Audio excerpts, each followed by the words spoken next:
कैसे हैं आप सब? मैं निधि धमीजा, आपकी साइंस की टीचर। तो हम यहाँ पे आपको साइंस की ऑनलाइन क्लासेस दे रहे हैं, जहाँ पे आपको वहाँ पे कैट आपको ऑफलाइन उसको सारा समझाएंगे। तो यहाँ पे हमारी पूरी टीम आप लोगों को पढ़ाने के लिए, आपकी नॉलेज को बढ़ाने के लिए बहुत अच्छे से काम कर रहे हैं। उसी तरह से आपने भी हमारे इन चैप्टर्स को अच्छे से समझना है, कैट की हेल्प लेनी है।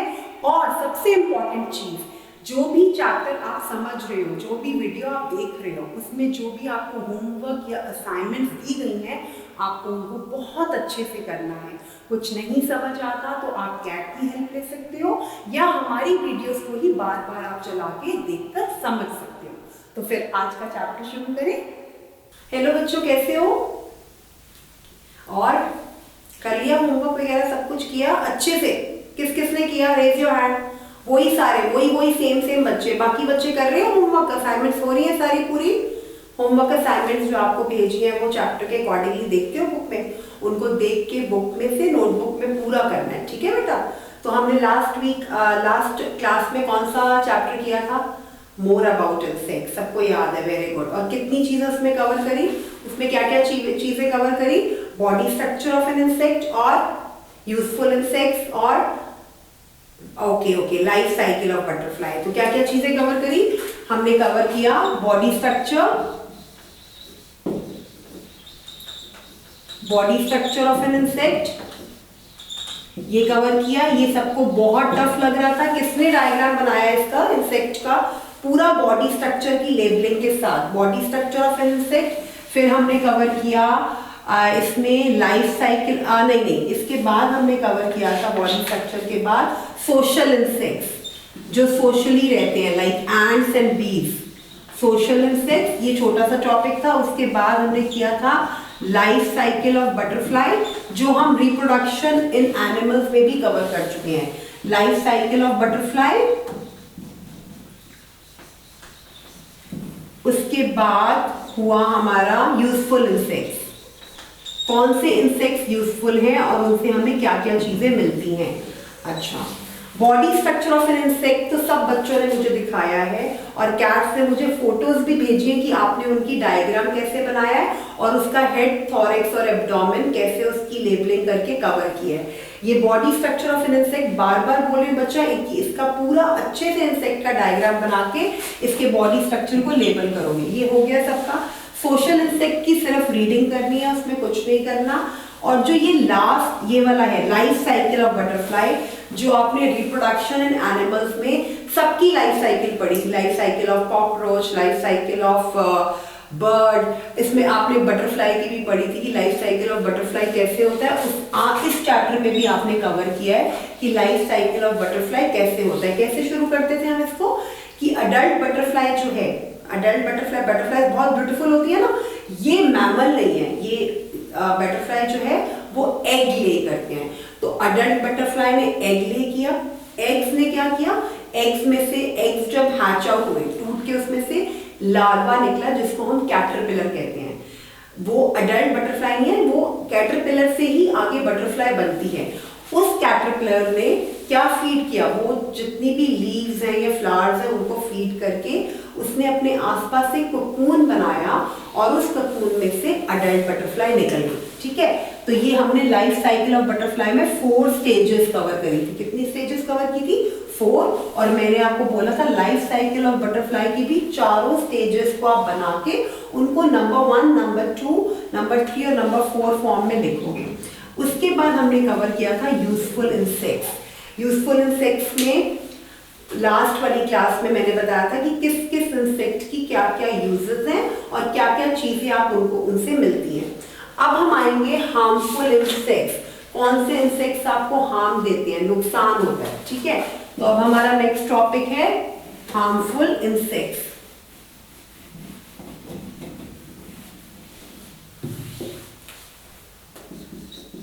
ये लास्ट टॉपिक है, इसके बाद हम इसके क्वेश्चन आंसर्स कवर करेंगे, ठीक है बेटा? Harmful insects. इस चैप्टर के क्वेश्चन आंसर बहुत इंपॉर्टेंट है, 1 by 1 ओरली डिस्कस करना, क्योंकि इस चैप्टर में आपने काफी सारे इंपॉर्टेंट वर्ड सीखे हैं और इंपॉर्टेंट चीजें जो आपने पहले क्लास 3 में नहीं सीखी थी। तो हम इसके क्वेश्चन आंसर भी कवर करेंगे इस टॉपिक को करने के बाद। Many insects are harmful to us. कुछ इंसेक्ट्स यूजफुल होते हैं, कुछ आपको फायदा देते हैं, कुछ इंसेक्ट से आपको काफी चीजें मिलती हैं, जैसे आपको हनी बी से हनी मिला, ठीक है, शहद मिला। शहद कितना अच्छा है आपकी हेल्थ के लिए, ठीक है। आप बीमार होते हो तब भी मम्मा शहद देती है कफ कोल्ड में। आपकी कैंडल, सोप, सब कुछ, वैक्स, क्रेयॉन किससे बनता है? बीज की वैक्स से। और सिल्क का जो कपड़ा होता है, सिल्क जो होता है, वो किससे, कौन से इंसेक्ट से बनता है? सिल्क वॉर्म से मिलता है, सिल्क वॉर्म से। और हमने क्या देखा था कि कुछ इंसेक्ट्स जो है वो हमारे आसपास के एनवायरनमेंट को क्लीन भी करते हैं। कैसे क्लीन करते हैं? क्या खा के क्लीन करते हैं? डेड प्लांट्स और एनिमल्स, ये सीखा हमने।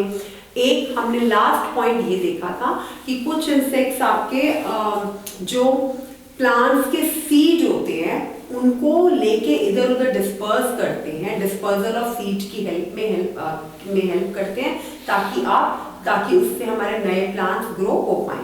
बट अब जिस तरह से कुछ इंसेक्ट्स आपके लिए इतने यूजफुल हैं, उसी तरह से कुछ इंसेक्ट्स ऐसे हैं जो हमारे ह्यूमन बींग्स के लिए और एनिमल्स के लिए बहुत हार्मफुल भी हैं। वो कैसे? They spread diseases and damage crop, stored food, books, furniture and clothes. कुछ इंसेक्ट से डिजीजेस होते हैं, बीमारियां लगती हैं। कुछ जो क्रॉप्स होती है, क्रॉप्स क्या होती हैं? जो ये फार्मर्स ग्रो करते हैं ना क्रॉप्स, उनको वो इंसेक्ट्स खा जाते हैं, तो क्रॉप्स को डैमेज करते हैं, बिल्कुल खराब कर देते हैं। कुछ जो फूड पड़ा होता है उसको, जो स्टोर्ड फूड होता है उसके ऊपर चढ़ जाते हैं, उसको खा लेते हैं, उसको बिल्कुल खराब कर देते हैं। कुछ इंसेक्ट्स बुक्स को, फर्नीचर खाते हैं कुछ इंसेक्ट्स, और कुछ कपड़े। वो कौन से इंसेक्ट्स हैं? देखो, अब आप पेज 41 पे अगर आप पूरी पिक्चर्स देखो, उन्होंने अलग अलग इंसेक्ट्स के साथ अलग अलग उनकी चीजें बनाई हुई है कि वो किस चीज को डिस्ट्रॉय करते हैं। कुछ केक्स, कुछ बग्स जो हैं, ठीक है, वो स्वीट्स लाइक केक्स वगैरह पे अटैक करते हैं। कुछ जो है वुड, लकड़ी पे, ठीक है। कुछ क्या खाते हैं कि कुछ क्लोथ्स पड़े हुए हैं या वार्म क्लोथ्स हैं, उसके अंदर भी इंसेक्ट्स घुस जाते हैं। आपने देखा आपके घर में भी मम्मा जब वुलन क्लोथ्स रखती हैं कुछ, उसके अंदर कुछ वो कहते हैं कुछ गोलियां डालती हैं ताकि इंसेक्ट्स उसके अंदर ना आए, क्योंकि इंसेक्ट्स जो है वो वुलन क्लोथ्स और नॉर्मल क्लोथ्स भी खाते हैं, तो वो इस तरह से हार्मफुल हैं। और हम इन हार्मफुल इंसेक्ट्स से को कैसे इनसे बच सकते हैं, या कैसे हम क्या चीजें हम करें कि ताकि वी कैन गेट रिड, हम इनसे छुटकारा पा सकें। कौन से हैं? We can use chemicals to destroy pest, ठीक है। कुछ केमिकल्स हम क्रॉप्स में छिड़क सकते हैं ताकि जो इंसेक्ट्स हैं उन केमिकल्स की वजह से क्रॉप्स पे नहीं आए, और उनको हम क्या बोलते हैं? These are called insecticides and pesticides. नया वर्ड है ये, देखो, इंसेक्टिसाइड्स एंड पेस्टिसाइड्स। ये केमिकल्स हैं, क्या है ये? केमिकल्स हैं जो क्रॉप्स पे छिड़के जाते हैं ताकि हम इन क्रॉप्स को इन इंसेक्ट्स से बचा सके। तो इन केमिकल्स को क्या बोलते हैं? Insecticides, pesticides. इंसेक्टिसाइड्स INSECTICIDES और पेस्टिसाइड PESTICIDES, ठीक है। We can also use some natural methods. For example, we can keep dried neem leaves in clothes or apply neem or kerosene oil on wooden and furniture, etc. ठीक है, ये कुछ तरीके हैं जिससे हम जो इंसेक्ट्स हमें हार्म पहुंचाते हैं या जो हमारी चीजों को डिस्ट्रॉय करते हैं उनसे हम कैसे बच सकें। तो ये जो डिफरेंट वेज हैं वो आपने सिर्फ रीड करना है। क्या करना है? सिर्फ आपने उन चीजों को रीड करना है कि what are the different ways, कि इन वेज को हम अप्लाई करें तो हम जो हार्मफुल इंसेक्ट्स हैं उन इंसेक्ट्स से छुटकारा पा सकें, या जो चीजें वो हमारी डिस्ट्रॉय कर रहे हैं उनको हम सही रख सकें, ठीक है। अब आ जाओ पेज 41 के क्विक रिकॉल पे। इस चैप्टर के लिए मैम आपका एक एक क्वेश्चन कवर करेंगी, क्योंकि ये चैप्टर थोड़ा सा इसमें वर्ड्स टफ है और आपको मैम के साथ उन क्वेश्चंस के आंसर देने पड़ेंगे। Name the following a useful insect. Useful insect, सबसे यूजफुल कौन सा इंसेक्ट है? हमने पढ़ा, raise your hand. Very good, honey bee, very nice, excellent. Social insect कौन सा है? देखो अब ये है पेज 41 पे quick recall. Quick recall means फटाफट से आप पुराना जो मैम ने समझाया है उसको एकदम से अपने माइंड में रिकॉल करो, याद करो और आंसर दो। Useful insect honey bee. Social insect कौन है? एंट्स। एंट्स और बीज भी होते हैं सोशल इंसेक्ट, मतलब जो सोशली रहते हैं, इकट्ठे मिलके रहते हैं। एंड आपको जो कीड़ियां होती हैं छोटी छोटी, वो कभी भी अकेली, वो इकट्ठे ही हमेशा लाइन में चल रही होती है। They are called social insect. उसके बाद an insect having sucking type of mouth parts. कौन से इंसेक्ट्स का सकिंग माउथ पार्ट होता है? हमने पढ़ा था, वो कौन सा था? They have their sucking type of butterflies. कौन से होते हैं? बटरफ्लाइज। ठीक है, तो ये इसके आंसर हो गए। अब आ जाओ पेज नंबर 42 पे, जल्दी से क्वेश्चन आंसर्स के लिए क्विकली। ओके, अब इसका जो है पेज 43 का टिक द करेक्ट ऑप्शन पे आए। टिक द करेक्ट ऑप्शन पे सब बच्चे आए मेरे साथ। विच ऑफ, ये एक प्रैक्टिस पेपर हो गया, आपने इसको होमवर्क की तरह और अपनी माइंड में सारी चीजों को इकट्ठे फिर से याद करने के लिए हम इसको करते हैं। ठीक है, which of this is without a backbone? Parrot, mosquito, snake. किसकी बैकबोन नहीं है? इंसेक्ट्स की बैकबोन नहीं होती, हमने पढ़ा था स्टार्टिंग में। तो इन तीनों में से इंसेक्ट कौन है? स्नेक ने इंसेक्ट नहीं है, पैरेट इंसेक्ट नहीं है, मस्किटो इंसेक्ट है, मच्छर, तो इस पे मस्किटो पे आप राइट लगाओगे। Insects have dash pair of legs. Insects की कितनी पेयर ऑफ लेग्स होती हैं? कौन बताएगा? इंसेक्ट्स स्टार्टिंग में बताया था, raise your hand. Insects have how many pair of legs? Very good, 2, no, 3 pair of legs. ठीक है, उसके बाद which of these help an insect to detect odour, vibration and sound. ये सबको आता होगा, बहुत बार रिपीट किया मैम ने, कैट से भी आपको बताया। कौन सा पार्ट जो है, कौन सा इन तीनों में से कौन सा पार्ट है इंसेक्ट का जो उनको स्मेल करने में या मूवमेंट को डिटेक्ट करने में हेल्प करता है? कौन बोलेगा? एंटीना। वेरी गुड, इसके स्पेलिंग भी याद करने हैं। The caterpillar spins a cocoon around itself. अच्छा, अब जब अडल्ट बटरफ्लाई एग्स हैच करती है, ठीक है, एग्स में से अडल्ट बटरफ्लाई में से एग्स ले होते हैं, उन एग्स में से कैटरपिलर बनता है। उस कैटरपिलर के आसपास एक कोकून बनता है, उसको क्या बोलते हैं? The caterpillar spins a cocoon around itself and that cocoon is called, who will tell? Larva or pupa? Pupa. Very good. Which of these is made up of bees wax? bees के wax से क्या बनता है? crayons, pencil और pen? Yes, crayons. Very good. Which of these are absent in insects? muscles, nerves और skeleton? कौन सी इन तीनों में से चीज इंसेक्ट्स में नहीं होती? मसल्स होती हैं? यस, वेरी गुड, कॉन्फिडेंटली बताओ। और बोन्स होती है? नहीं। कौन सी चीज नहीं होती? बोन्स होती है? Yes, very good. कौन सी चीज नहीं होती? स्केलेटन। और उसकी वजह से उनकी बॉडी में एक हार्ड आउटर कवरिंग होती है जिसको हम बोलते हैं एक्सोस्केलेटन। क्योंकि स्केलेटन नहीं होता तो हार्ड आउटर कवरिंग है, उसको क्या बोलेंगे? एक्सोस्केलेटन। ओके, चलो ये चैप्टर हो गया बेटा आपका फिनिश।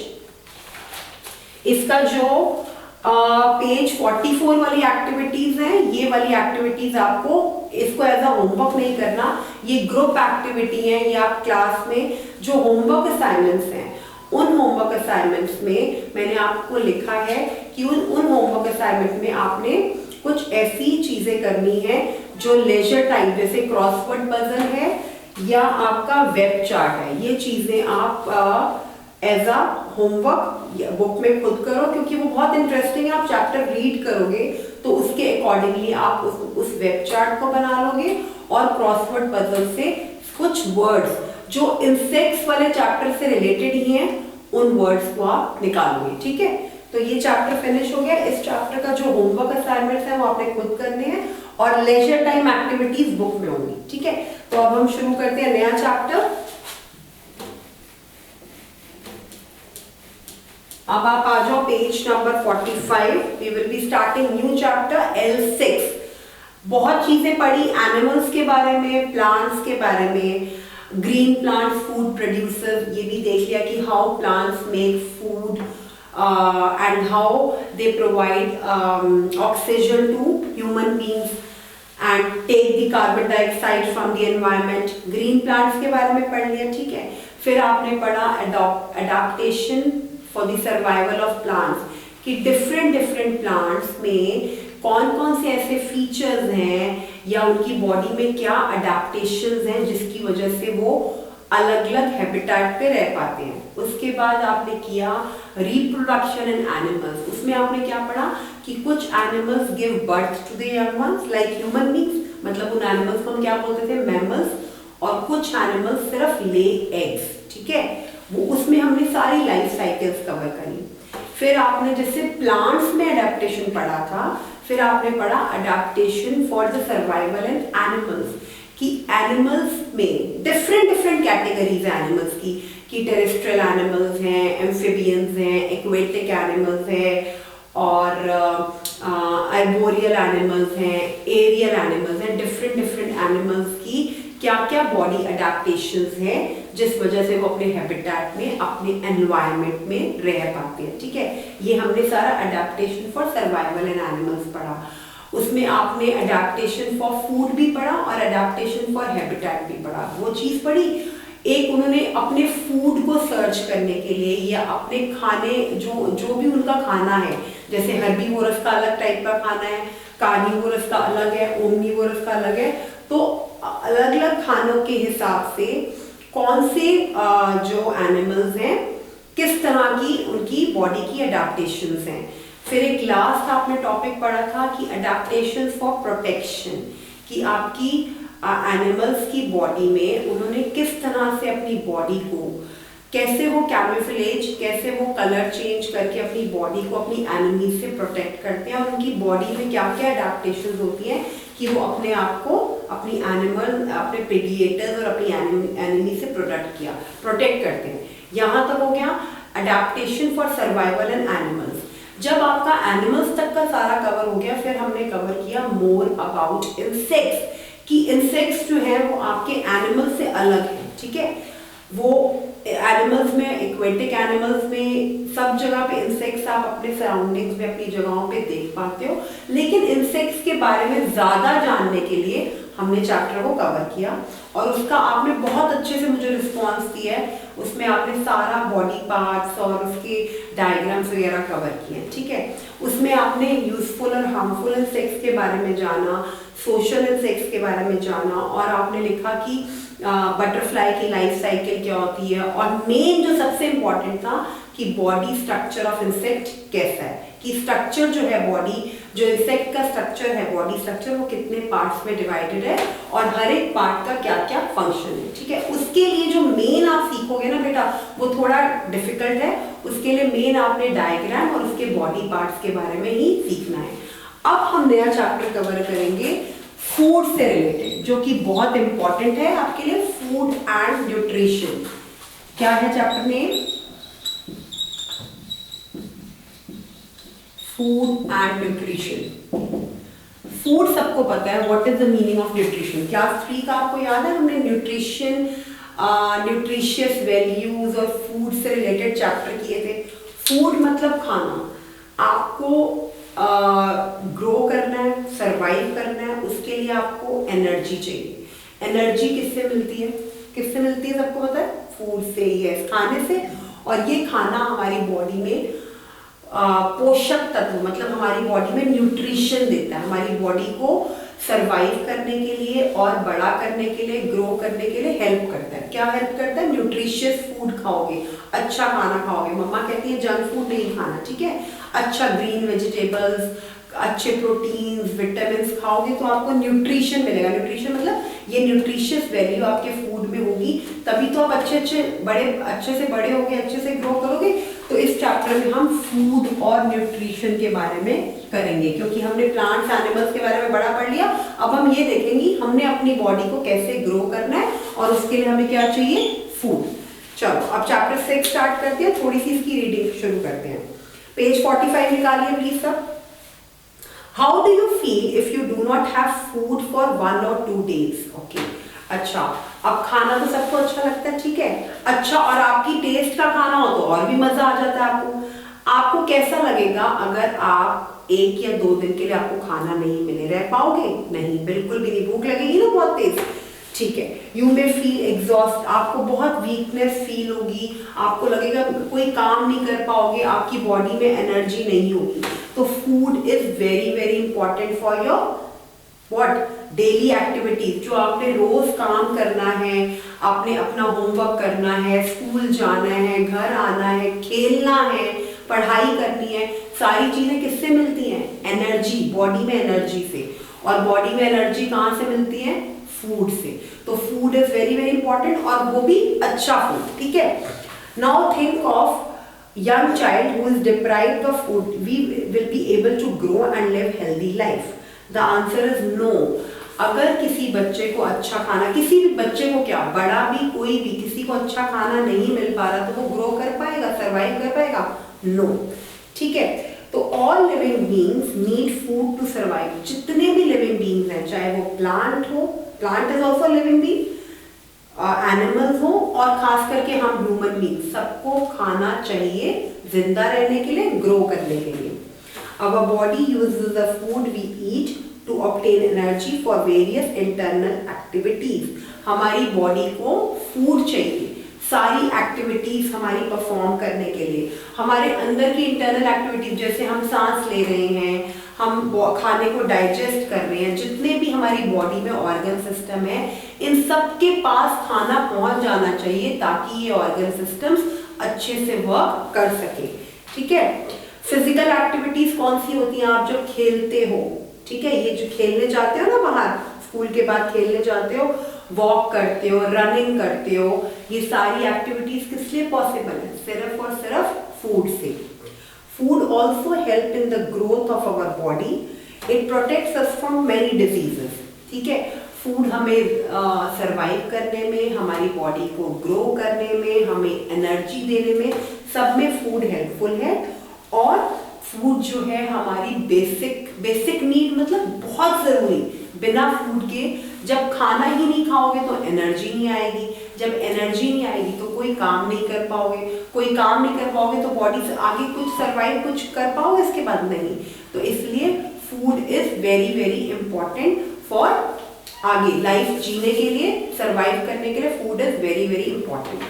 अब we eat variety of food. अब हम ना अलग हम देखो एक तरह का खाना तो नहीं खाते हो, कभी किसी दिन मम्मा कुछ बनाती है, कभी किसी दिन मम्मा कुछ बनाती है, तो अलग अलग variety of food you eat. सारे वेराइटी ऑफ फूड खाते हैं according to your taste and body requirement. आपकी बॉडी को जितना खाना चाहिए, और जो आपको, सब बच्चों का टेस्ट अलग अलग है, किसी को कोई चीज पसंद है खाने में, किसी को कोई चीज पसंद है, सबका अलग अलग टेस्ट होता है। तो आपकी जो खाना खाते हो आप अपने बॉडी के रिक्वायरमेंट, जितना आपकी बॉडी को चाहिए वो, प्लस आप अपनी टेस्ट के हिसाब से खाना खाते हो, ठीक है।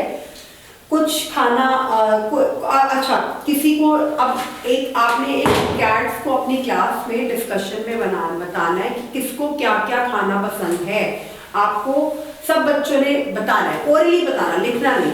सबने कैट्स को बताना है कौन से बच्चे को क्या क्या चीज खाने में पसंद है। किसी को राइस पसंद होंगे, किसी को पल्सेस पसंद होंगी, किसी को पिज्जा और बर्गर्स पसंद होंगे, ये तो सभी बच्चों को पसंद होते हैं। किसी को नूडल्स, मैगी पसंद होगी, ये भी सबको पसंद होते हैं। बट उसके अलावा न्यूट्रिशियस फूड में, जो फूड आपको एनर्जी और जो आपकी बॉडी के लिए बहुत यूजफुल है, उसमें किस किस को कितना पसंद है, वो सबने अपनी कैट्स को प्रॉपरली बताना है। सब बताएंगे। मैं नेक्स्ट क्लास में पूछूंगी आपकी मैम से कि सबने बताया किसको कैसा कैसा खाना पसंद है, और उसके अकॉर्डिंगली वो मुझे बताएंगे कि किस बच्चे ने जंक फूड पे ज्यादा दिया और किसने ग्रीन वेजिटेबल्स पे बोला है, ठीक है। तो इसलिए अभी फूड एंड न्यूट्रिशन की इंट्रोडक्शन हो गई। इसको शुरू करने से पहले आपने सब अपनी टीचर्स को बताना है कि मैम मुझे ये चीज, एक फेवरेट चीज बताओगे सबको कि मुझे ये चीज पसंद है, ठीक है। इतना करके रखना, और पेज 45 का न्यूट्रिशन तक रीड करोगे, ठीक है। और एक न्यूट्रिशन और न्यूट्रिशियस फूड की जो डिफरेंस दिया हुआ है वहां तक रीड करेंगे, ठीक है बेटा। उसके बाद हम इस चैप्टर को कंटिन्यू करेंगे जब तक, क्योंकि जितना आप न्यूट्रिशन तक रीड कर लोगे उसके बाद आपको चैप्टर जब मैम एक्सप्लेन करेंगी तो और अच्छे से समझ आएगा, क्योंकि आपको पता चल जाएगा कि फूड क्या है और न्यूट्रिशियस फूड क्या है, ठीक है। तो इन इन दोनों चीजों को रीड करके रखोगे। ओके, पक्का सब करेंगे, ठीक। Okay, bye.